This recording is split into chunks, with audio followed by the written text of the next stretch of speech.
On fait des arrêts réguliers, on s'attend. C'est pour rigoler, c'est pas une course. Hein? C'est pas le Tour de France. Dans ce peloton, pas de maillot jaune, pas de maillot vert, pas de maillot tout court en fait.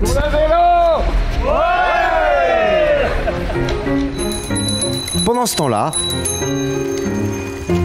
à Rennes, ce dimanche s'est tenue la première cyclonudista de France, une manifestation nue et en pédalant pour sensibiliser sur la pratique du vélo.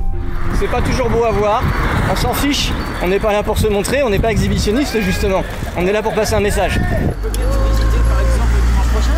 Moi je suis de la campagne, je fais beaucoup de vélo à la campagne, sur des axes qui sont parfois très dangereux. Sur les départementales c'est un cauchemar, elles sont étroites, les gens roulent très vite, à plus de 100 km/h. Et c'est difficile de se sentir en sécurité. Dans les villes, du coup, l'effort a commencé à bien démarrer. Maintenant, on va dire que le premier pas est fait. Dans les campagnes, c'est encore compliqué, c'est encore le tout pouvoir à la voiture.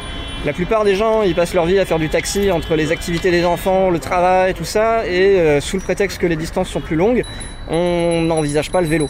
En vrai, il y aurait des routes doublées à chaque fois avec des voies cyclables. Le vélo sur 10 km, ça se pratique très bien. Romain est maraîcher, cycliste naturiste. Il vit à la campagne à 20 km de Rennes et regrette qu'autour de chez lui, comme dans de nombreux villages de France, peu ou pas d'infrastructures permettent de se déplacer à vélo sans danger. Donc demander des infrastructures sécurisées, c'est tout simplement permettre la pratique du vélo. Parce qu'une fois que ces infrastructures sont construites, dans toutes les villes qui ont fait ça, la pratique du vélo explose. Parce que ce qu'on demande, nous, c'est d'avoir un petit peu de légitimité en ville. Parce qu'aujourd'hui, c'est la voiture qui prend tout l'espace. Alors certes, il faut toujours laisser la place au transport en commun et à un minimum aux véhicules de livraison et à certaines voitures parce que tout le monde ne peut pas en faire. Et si déjà tous ceux qui peuvent, quand ils peuvent, le font, ça ferait une différence énorme. Mais après, le dernier blocage qu'ont les gens, c'est la sécurité. Je suis donc naturiste à la base et donc quand on est naturiste, on a aussi des préoccupations environnementales fortes. Et moi, je fais tout à vélo, j'habite à Bordeaux. Et voilà, ça me paraissait important de défiler aujourd'hui. Donc déjà nu et à vélo. Ouais.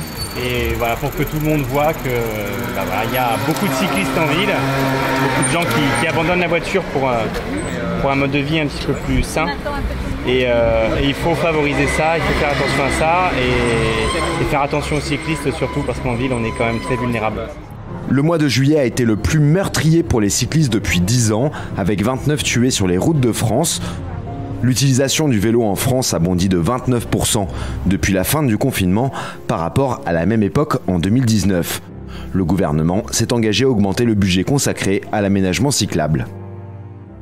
On sait qu'un des obstacles pour se remettre en selle, c'est aussi le fait qu'il y ait des discontinuités cyclables. C'est-à-dire on a une piste cyclable, puis d'un seul coup ça s'arrête, puis ça reprend plus loin. Là on va, grâce au plan de relance, investir 200 millions d'euros pour pouvoir justement aider les collectivités qui le souhaitent à faire ces continuités cyclables, des pistes cyclables sécurisées, y compris dans des zones qui ne sont pas forcément des zones urbaines.